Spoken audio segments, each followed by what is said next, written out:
Hey, Beth. Hey. What's going on?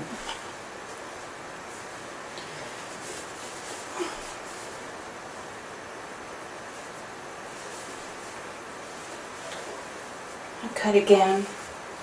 I'm sorry. Things have been difficult. That's an incredibly hard place to be, isn't it?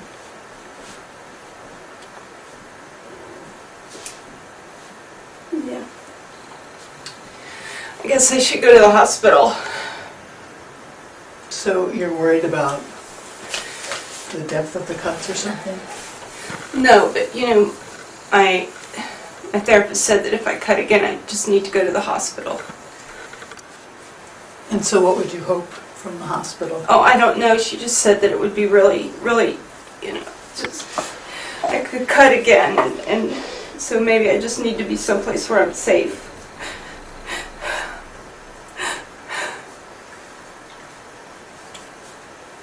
So, Would you take me?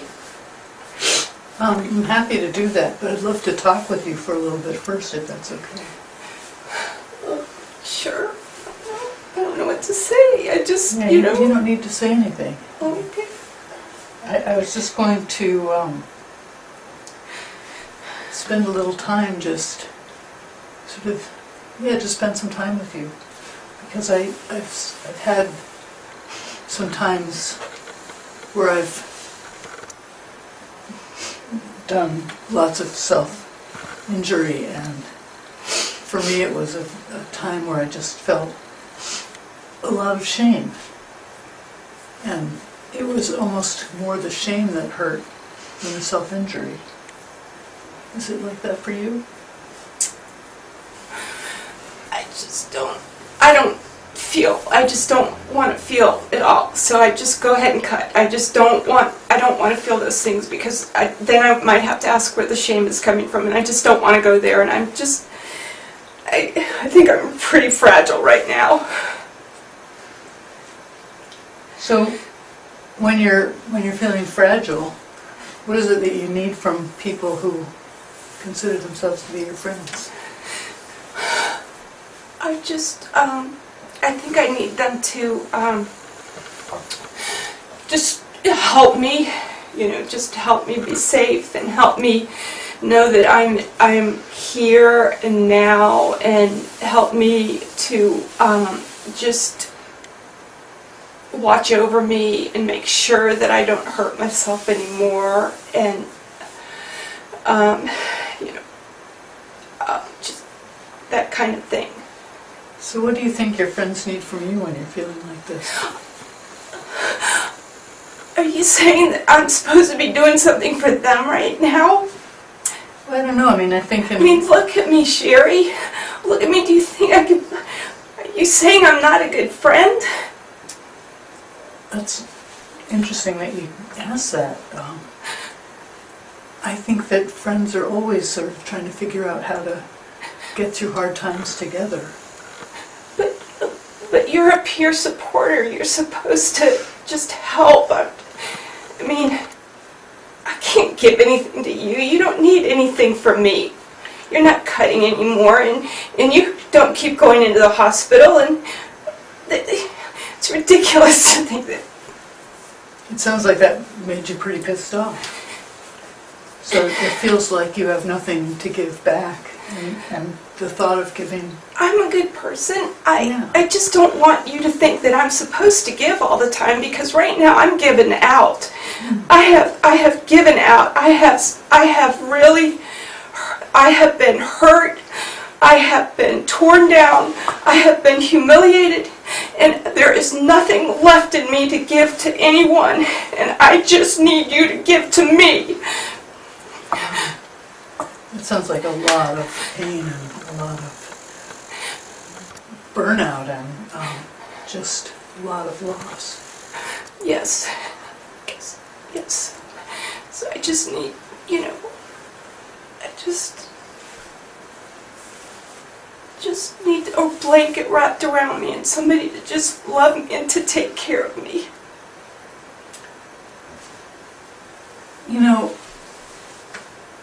there's so much of the time that I wish that somebody would just come into my life and just sort of make it all better. Do you ever feel that way?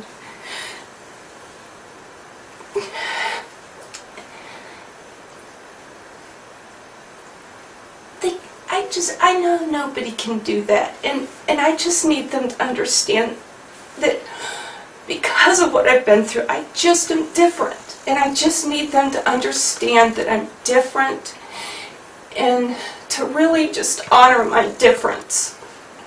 So it feels like you're different than... Yes. Different than what? Different than who? I don't know, I just have been through so much in my life that I'm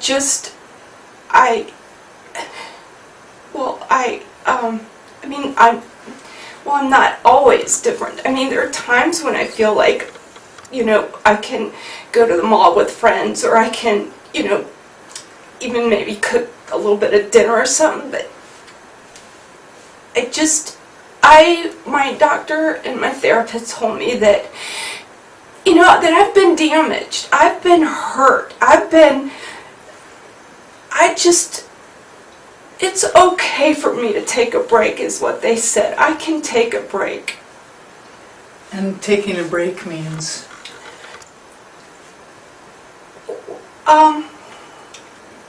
Don't you know you're supposed to help me? I mean, you're really making this difficult. Yeah, I'm sorry that it feels difficult. It's not my intention to make it feel difficult. I guess what I'm trying to figure out with you is kind of how we can be together in a way that feels, I don't know, I guess I just want to say different, and I'll tell you why. Because you're looking at me like I've got three heads. No, I appreciate you struggling with me.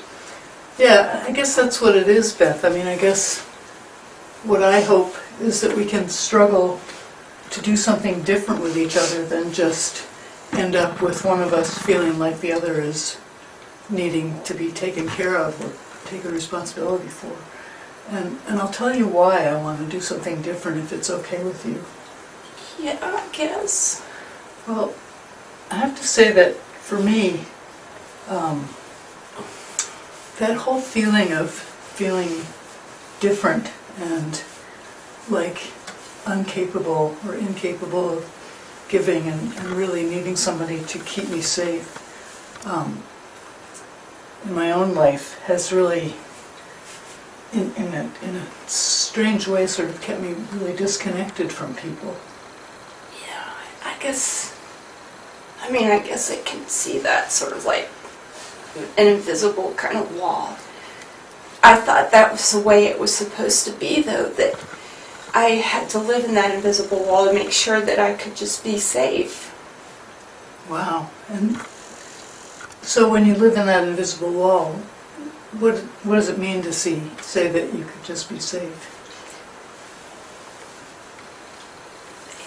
It's weird, no one's ever asked me these questions before. Is it okay time to talk about this stuff? Yeah, I could get really upset. I might start crying and all, but... That's okay with me. The thing that I can't figure out is, like, if I'm always supposed to be taken care of, and if I'm always supposed to go to the hospital when I want to cut, or if I've cut, when is it that I'm supposed to start living? And, like, when is it... I feel like a terrible friend because I know that I'm just sort of like this helpless little fragile thing that people are supposed to take care of, and if they don't want to take care of me anymore, they just walk away, and I'm burning out my friends, and it's like you're the last person that's talking to me honestly about anything, and I just got to tell you, Shery, I just don't know what I just don't know how to live. I don't know how to, I may as well just cut again. That's been your solution for those feelings for a while, huh? Well, yeah, because when they get too big, if I cut, then it goes away, and people come out and they take care of me, and we're fine. Well, and part of why I'm asking you questions and sort of pushing a little bit is because I don't want our friendship to turn into one where either one of us walks away. And I really want to use our relationship in a way that gets us kind of both out of that I'm too fragile and I burn people out kind of relationship.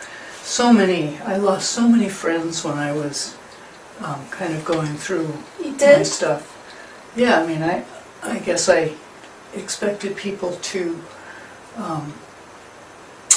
treat me differently, to walk on eggshells, to kind of take care of me, and and at the end of the day, when I felt better, I felt shame, and then I still couldn't be friends with them. Yeah, I know. Hey. And so I want a different kind of friendship with you, if that's possible. I would love it. I don't have the first clue. I mean, I don't have the first clue. But I get what you're saying. It's hard. I mean, when you've got lots of big feelings and your automatic reflex is to cut because you know that the feelings will go away, it's kind of a pattern that you get into where sort of cutting becomes inseparable from feeling. Well, I guess that I don't know what we would do, what we would talk about if we didn't have my problems to talk about, or say your problems. I mean, what would we do? What would happen? So what would you want to do? What would you want to have happen?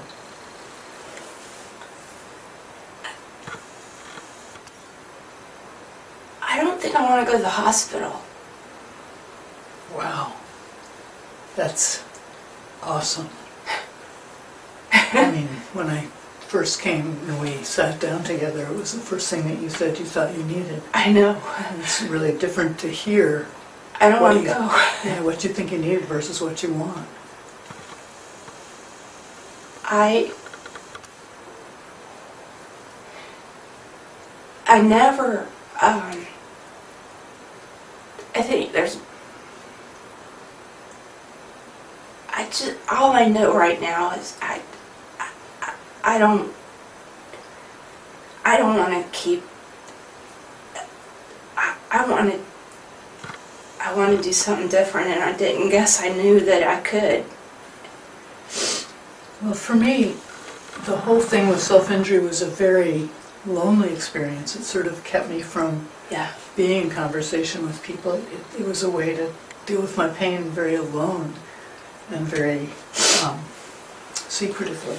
Yeah. And then, like I said, I think the hardest thing in the world was that it left me with a huge feeling of shame.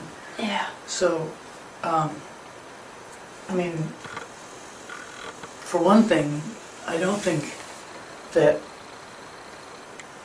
we need to base our friendship on pain, necessarily.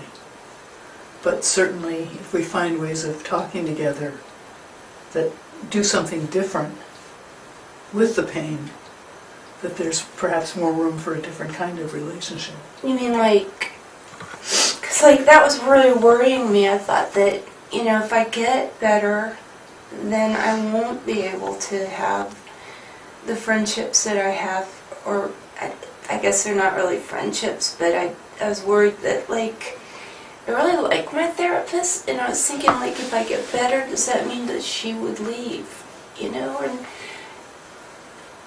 And I guess, I don't know what I'm trying to say.